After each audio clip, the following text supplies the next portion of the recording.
안녕하세요. 오늘 배울 문법은 뭐뭐 건의와입니다. 건의와는 동사, 형용사, 명사에 다 사용을 할 수가 있고요. 그리고 과거형, 현재형, 미래형으로 다 사용할 수 있습니다. 그래서 예를 들어서 동사에 과거형으로 사용할 때는 at, 건의와로 붙여서 먹다에 붙이면 먹었거니와, 하다에 붙이면 했거니와, 그리고 현재형으로 붙이면 거니와를 붙여서 먹거니와 하거니와로 쓸 수 있고요. 미래형에서는 get을 붙여서 먹겠거니와 하겠거니와로 쓸 수 있습니다. 그리고 형용사도 똑같아요. 동사 형태와 똑같이 at, 거니와를 붙여서 적다에 붙이면 적었거니와, 비싸다에 붙이면 비쌌거니와로 사용할 수가 있고요. 그리고 현재형으로 붙이면 적거니와 비싸거니와, 그리고 미래형은 적겠거니와 비싸겠거니와를 사용할 수 있습니다. 그리고 명사에 붙이면요. 명사에서는 이제 받침이 있는 명사와 없는 명사를 나눠서 받침이 있으면 이엇거니와를 붙여서 선생님 이엇거니와, 그리고 받침이 없으면 친구 엿거니와를 쓰면 됩니다.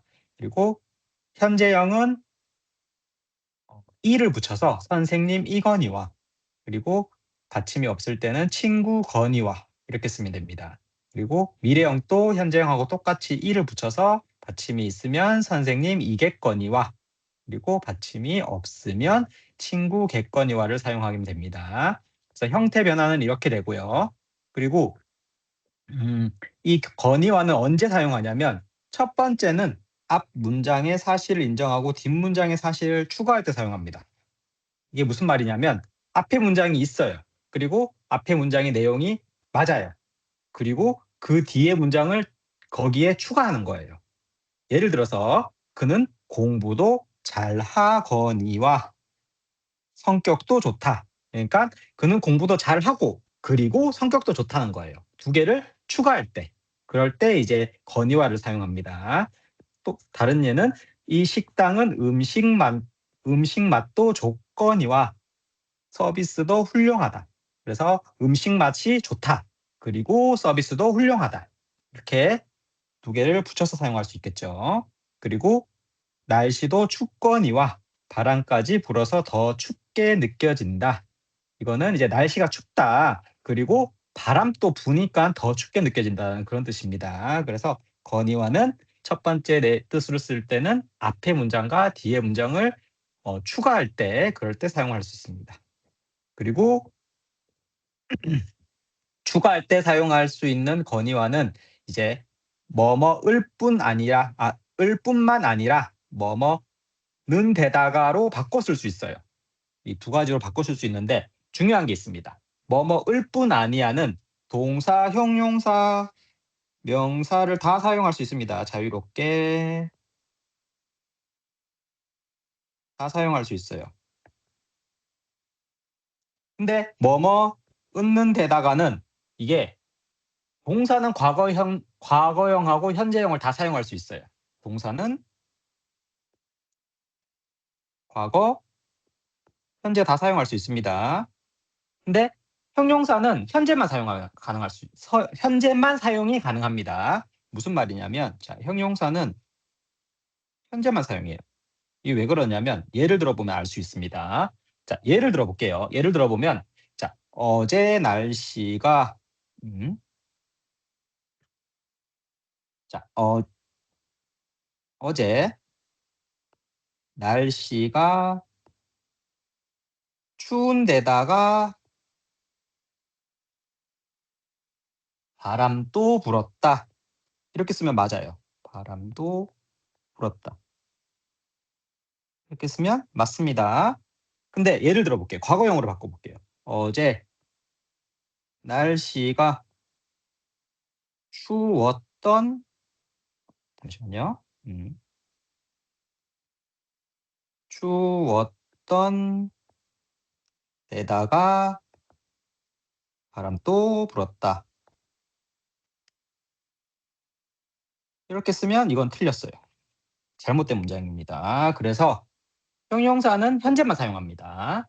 그리고 명사로 쓸 때는 인데다가 붙어요. 명사에는 인데다가를 붙일 수 있습니다. 그래서 현재와 과거 다 사용할 수 있어요.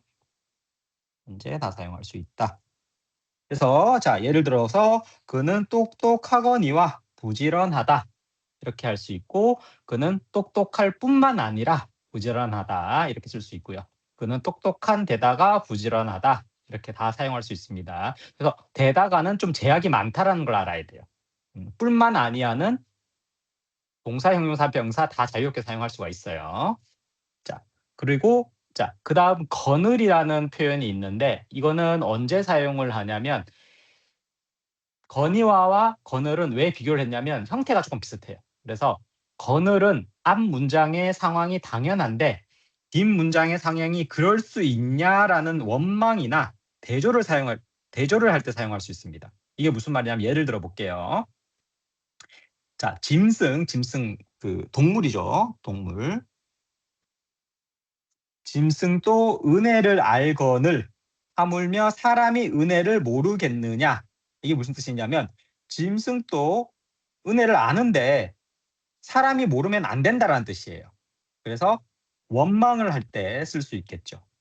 그래서 원망이나 대조를 할 때 뭐뭐 거늘이라는 표현을 사용할 수 있다. 음.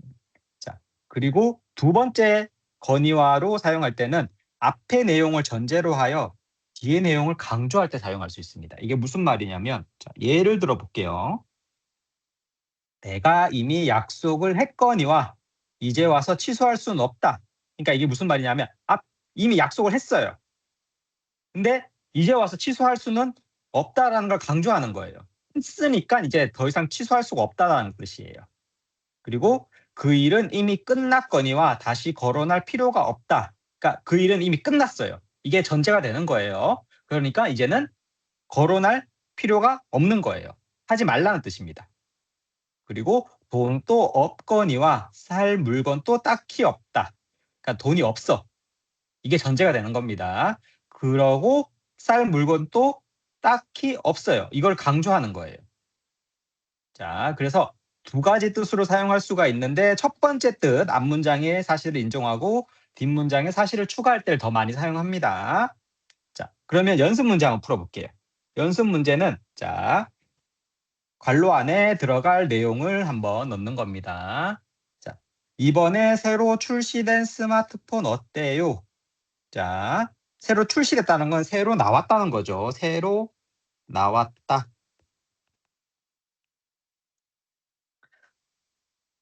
새로 나온 스마트폰 어때요? 그래서 디자인이 그리고 괄호 기능도 다양해서 아주 인기가 많아요.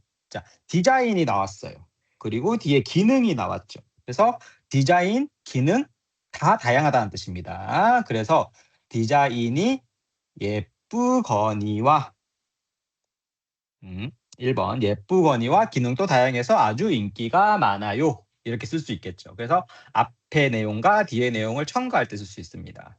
자, 그러면은 다른 걸 보기를 한번 봐야겠죠. 자, 거늘을 쓰면은 안 되죠. 거늘은 아까 얘기했듯이 앞의 상황이 당연한데 뒷문장의 상황이 그럴 수 있냐라는 원망이나 대조를 할 때 사용한다 그랬어요. 여기서는 전혀 어울리지 않습니다.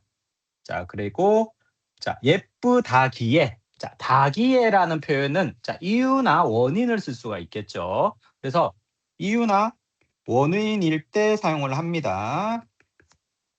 네. 자, 그럼 이걸 어떻게 바꿔야 될까요? 그러면 디자인이 예쁘기에 예쁘다기에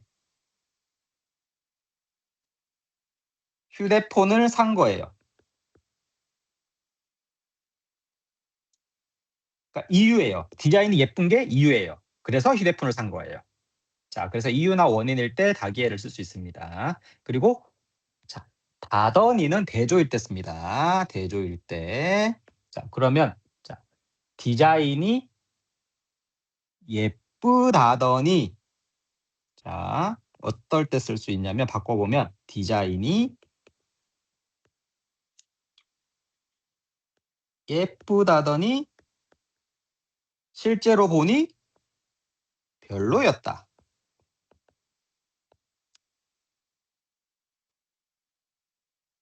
이렇게 쓸 수 있겠죠. 그래서 디자인이 예쁘다고 들었는데 실제로 보니까 별로인 거예요. 그 대조일 때 사용을 하는 겁니다. 자, 그러면 두 번째 문제 한번 풀어볼게요. 밑줄 친 부분과 의미가 비슷한 것을 한번 골라볼게요. 자, 그 선수는 실력도 뛰어나거니와 겸손한 태도 때문에 많은 팬들에게 사랑을 받고 있다. 이제 운동선수를 얘기하는 거겠죠. 그래서 실력도 뛰어나요. 그래서 실력이 좋은 거죠. 그리고 태도도 겸손해요.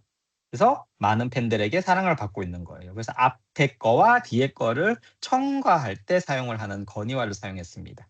그러면 자, 첨가할 때 사용할 수 있는 건의화를 바꿔 쓸 수 있는 게 뿐만 아니라가 있다 했죠. 그래서 뛰어날 뿐만 아니라 2번이죠. 2번.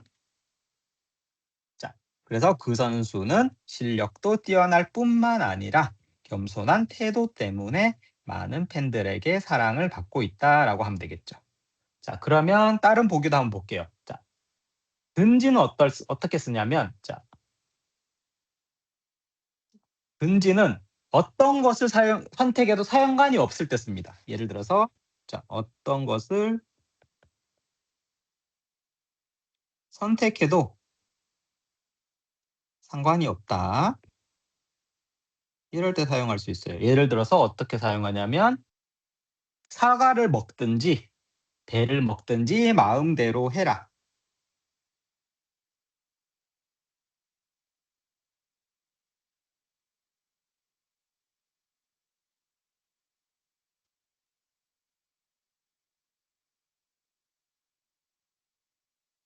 자, 그래서 사과를 먹는 거, 배를 먹는 거 둘 다 상관없다는 거예요. 어떤 것을 선택해도 상관없다고 할 때 든지를 쓸 수 있습니다. 자, 그리고 뛰어날지라도 뭐뭐을지라도는 앞문장이 사실이라도 뒷문장은 상관없는 거예요. 그러니까 앞문장은 사실이라도 뒷문장은 상관이 없는 거죠.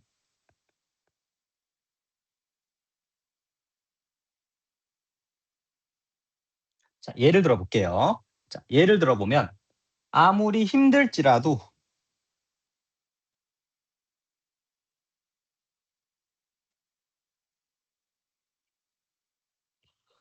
포기하지 마세요.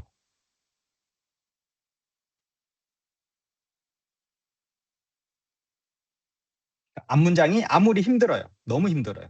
그렇지라도 포기하지 말라는 뜻입니다. 뒷문장은 상관이 없는 거죠.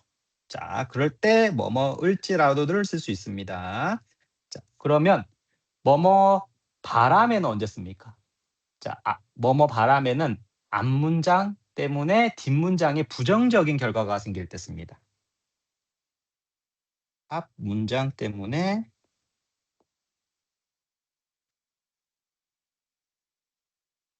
뒷문장이 부정적인 결과가 올 때.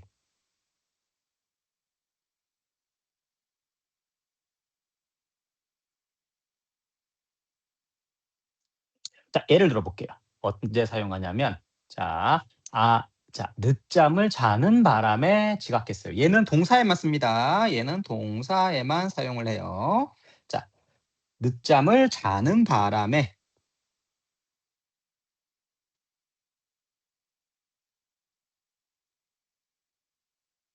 지각했어요. 앞문장 때문에 뒷문장이 생긴 거죠. 근데 이게 부정적인 결과가 와야 돼요. 그리고 동사에서만 사용할 수 있습니다. 자, 그래서 오늘 배운 건의와 한번 앞문장의 사실을 인정하고 뒷문장의 사실을 추가할 때, 그리고 앞의 내용을 전제로 해서 뒤의 내용을 강조할 때 사용하는 건의화를 배워봤습니다.